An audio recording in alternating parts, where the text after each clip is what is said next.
welcome to Palmetto Sports Daily. It's an exciting week ahead of us, and for the first time on this show, it's the start of game week for the college football season. Julia Westerman in Columbia, Teagan Brown out in Myrtle Beach, and Kevin Bilodeau down in the Low Country. We've got you covered heading into this week, and it is a big one. We'll start things off right here in Columbia with South Carolina. Of course, still the pressing story for the Gamecocks is, will Rahsul Faison be cleared to play for this team coming up before Sunday? They're going to take on Virginia Tech in Atlanta. We are down to single-digit number of days, and we still do not have an eligibility decision on Faison. So let me just tee it up for you guys. Do you think we will have a decision by Sunday afternoon when the Gamecocks take on Virginia Tech? Teagan, I'll start with you. I think we'll have a decision, but I don't think it'll necessarily go in the direction that Gamecocks fans want it to. If we're taking this long, what's the reason? And, I know a lot of people are talking about potential lawsuits, pushing back against the answers that they give. I mean, at the end of the day, the Gamecocks have to have a plan set right now if they don't know what's going to happen. Right now, it just seems like the NCAA is dragging their feet as usual. So I don't think the answer is going to be a positive one for South Carolina fans, but we'll have to see. Kevin?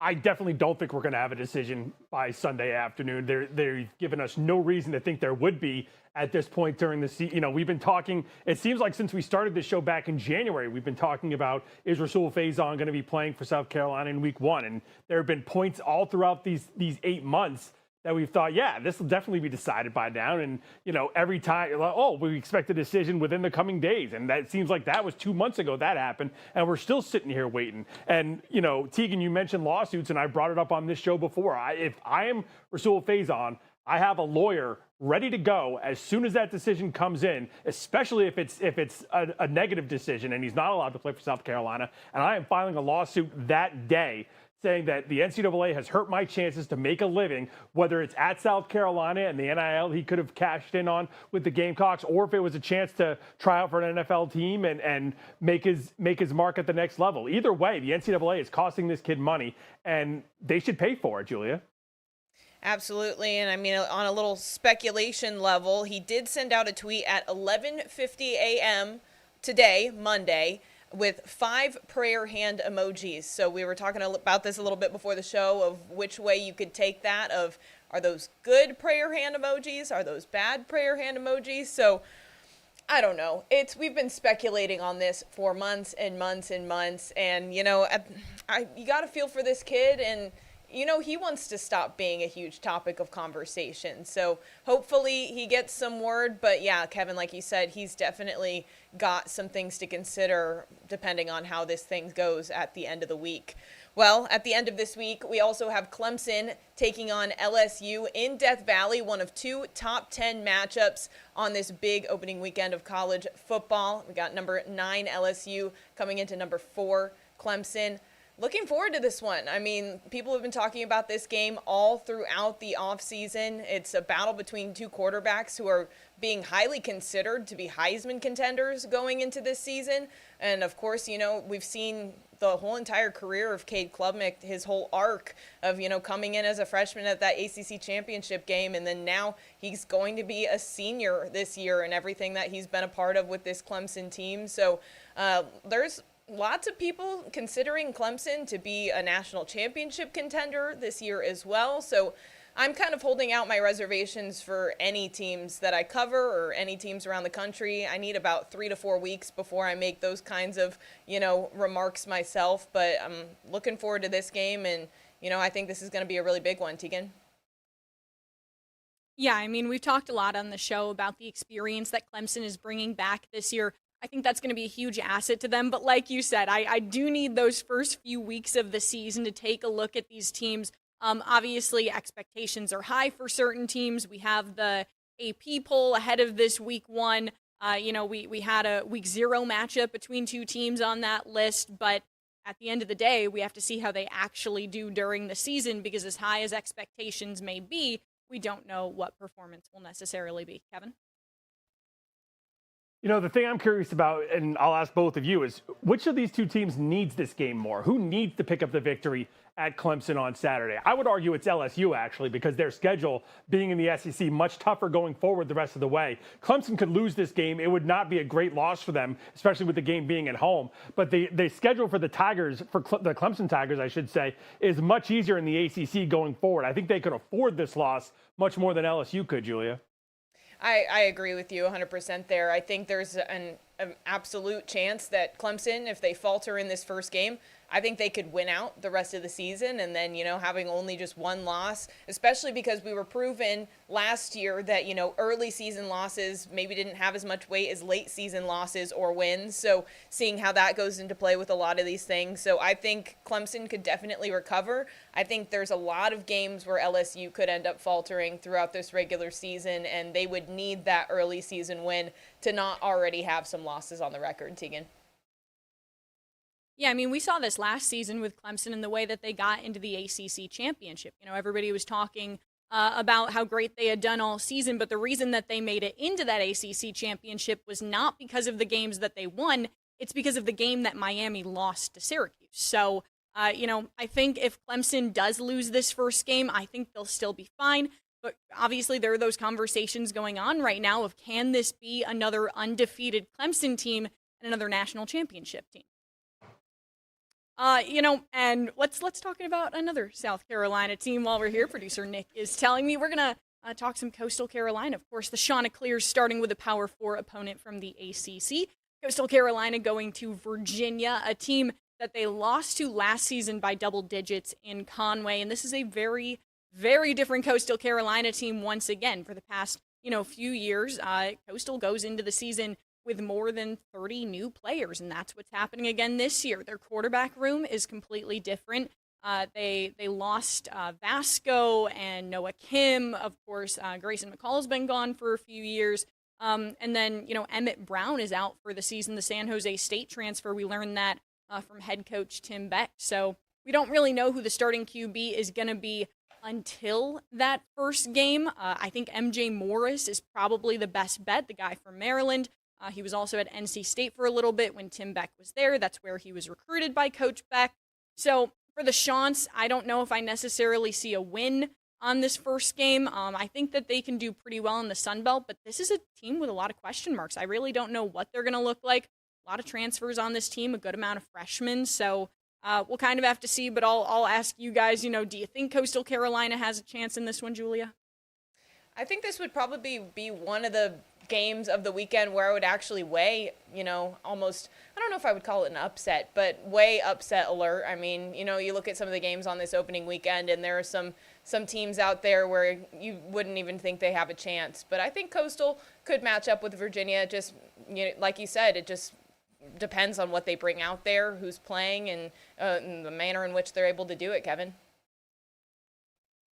Yeah, a game like this, it's just so up in the air because there's so much we don't know about both teams. Neither of these teams, even Virginia being an ACC team, they're not a top 25 team that people have been really talking about throughout this offseason. So I'm sure they've got a bunch of new players, just like Coastal has a bunch of new players. So really tough to see. I wouldn't be shocked if Coastal went up there and pulled off the upset, but after seeing Virginia go into Coastal last season and get a victory there, I would expect Virginia to pick up a win at home this coming weekend. Now, the Citadel going to open up the season at home this Saturday afternoon with an enormous test for the Bulldogs as they welcome in the number one ranked team in all of FCS and the defending national champions in North Dakota State. Citadel head coach Maurice Drayton just had his weekly press conference a little earlier this afternoon, and the Bulldogs are going to be a little bit shorthanded, as if things aren't going to be tough enough when they take on the top ranked team in the country. They're not going to have their starting running back, Corey Ibrahim. He's out with an injury. Also, their starting quarterback, Dustin Fletcher, who just transferred over from Northern Illinois this past offseason,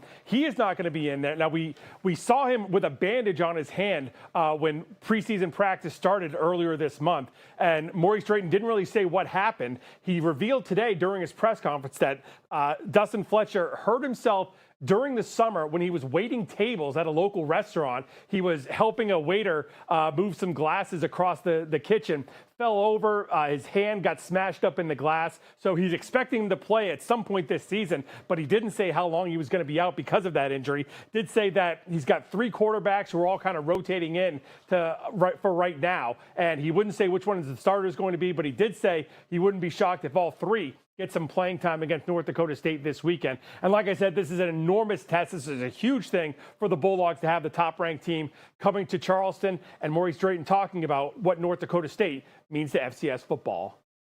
I'm here to tell you this is one of the best programs in all of football, including FBS. Look at their record against FBS opponents. I would venture to say this too. When I was coaching in the National Football League, every human being who I've ever had from North Dakota State who was on that roster when I was in the national football team made our roster and was a difference maker. So Maurice Drayton knows this is going to be just an enormous test. And then, like I said, no starting running back, no starting quarterback. It might get ugly for the Bulldogs and quick, Julia. We got some Bulldogs down in Orangeburg who are taking the field this weekend. SC State finally getting to open the season at home for the first time since 2019. They've had to do some tough road games over the past several years, but they get to open at home against Wofford this weekend, a fellow in-state program. And we got the chance to talk to Chennis Berry, some of the players over the weekend at their in-house media day, and they're looking forward to year two with Coach Berry. It's been really cool to see his arc over the past few seasons. Of course, his really successful years at Division II Benedict College, and then now he's entering year two at SC State. They won the MEAC last year. They went undefeated at home, and Coach Berry says a lot of that has to do with the environment that their fans bring at Oliver C. Dawson Stadium. When we look up there and we see the marching 101 and then we see all that garnet and blue, it really helps. Our young men, they work so hard on the field, off the field, in the classroom, all the things that they do. So we, show our attitude of gratitude by what we do on the field, but we're grateful for the people in the community that come out and support. The whole county of just Orangeburg and just alumni, when they come back and just show so much love and stuff like that, I would say that it's really well. Like, we have so much amazing fans and everything just going well. Plenty more to come. We're talking high school football on the other side.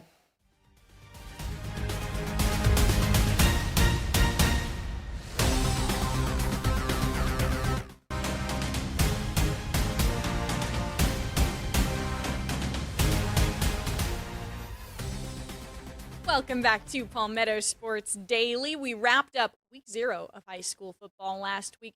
Plenty of games of the week around the state here in the PD. We had South Florence taking on West Florence, a big rivalry that used to be at the end of the season when the teams played in the same class, but there was the reclassification last year. Now it happens at the beginning of the season. Still a rivalry nonetheless. However, this one was pretty clear from the beginning, pretty clear before it was even played. South Florence, the state champion from last year, just killing West Florence 37-6. The Knights were scoreless until the third quarter. They just had a tough time stopping South Florence, the Bruins, a team that honestly didn't return a ton of experience on their O-line this year. They lost about 95% of their O-line to graduation, but still, they managed to make it. They look like a great team. So South Florence grabbing the win there. West Florence taking their first loss of the season. They're a very, very young team. We heard from their coach last week, Chad Wilkes, first-year coach, just about how they have a ton to work on, and it was pretty clear in that game there. So that was our game of the week out here. How about out there in Columbia? Another one where it was pretty clear how things were going to go from the get-go. I mean, Ridgeview takes down Fairfield Central 40-0, and this was a game that was played in the season opener last year. It was a little bit more of a competition. That one ended 42-18, but Fairfield Central just was not able to keep up with Ridgeview, and they provided a camera person, a photographer's dream. Highlights right when you get there. I mean, 4 plays in, you see this was the first play of Ridgeview's drive, and get that nice little dime there. I was proud that I was still in tip-top shape, midseason form. But yeah, they scored on their 4th play of their first drive, and then after this, defense gets in there as well. Saw a fumble 6, and then from there, I mean, they just kind of ran away with it. It was 21-0 by the time that I had to head back to the station. They win at 40-0. Ridgeview is ranked number 2 in Rick's Midland's top 10. I'm really impressed with them, and they take on Dutch Fork in 2 weeks, so that's going to be a game to circle on the calendar. But Ridgeview, definitely a team to watch out for heading into this season.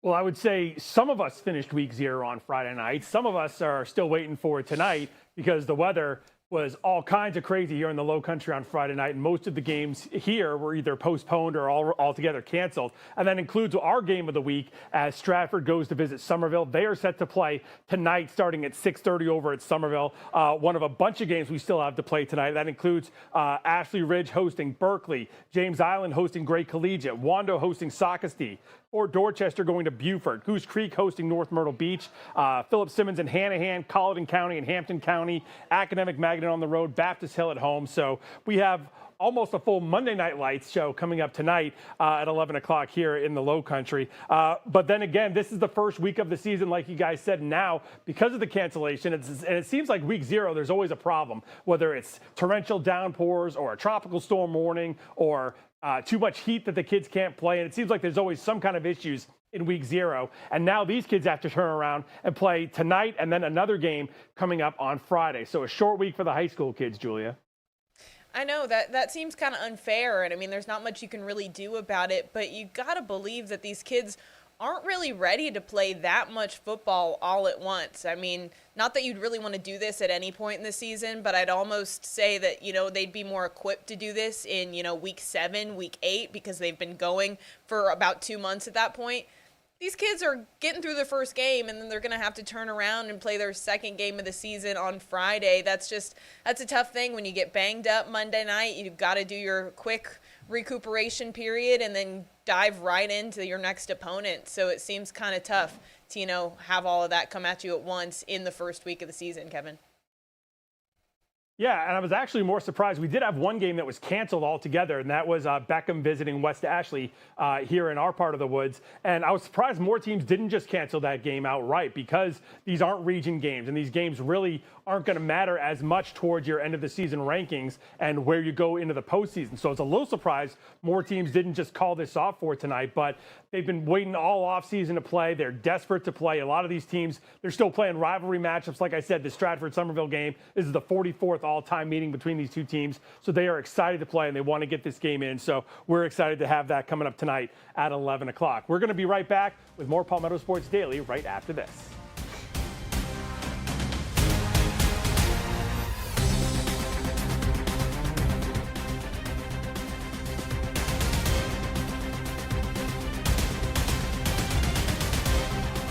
And welcome back to Palmetto Sports Daily. We shift over to soccer, and we had some action here in the Low Country on Sunday. A game moved back from Saturday once again because of the weather, but the Charleston Battery, no problems for them as they score 4 straight goals to open up the game, and they end up holding on for a 4-1 win over Loudoun FC. Big victory for the Battery. They are now 1 point back of Louisville for the most points in the entire USL Championship standings. So big deal for the Battery as they keep rolling on at home after last night.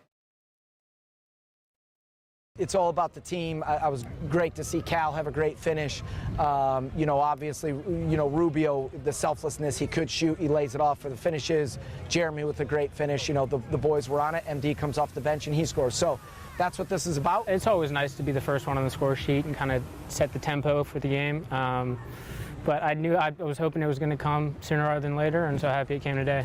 I mean, anytime you can get goals back-to-back quickly, that definitely helps with the momentum, it helps with the confidence, and it makes it difficult on the other team, knowing that they've got to try and fight back in, and I thought we did a fantastic job holding them off today. And one bit of tennis news as well, the U.S. Open kicking off on Sunday, which, by the way, when did that start? A major championship starting on a Sunday. That pretty much caught me off guard. I don't know about you guys. But Emma Navarro was in action yesterday, the Low Country native, a first-round matchup against Yafan Wang. And she struggled a little bit in the first set. She was actually down, I believe, 5-3 in that first set. She comes back, wins the first set 7-6, taking it 11-9 in the tiebreaker, then wins the second set 6-3. She'll be back in action on Wednesday in the second round as she takes on fellow American Kat McNally. So a big chance for Navarro. Of course, she reached the semifinals of the U.S. Open last year, looking to take that next step and try to get to her first major championship finals in New York as she tried to pull it off this year. We still have more to come here on Palmetto Sports Daily. We'll be back right after this.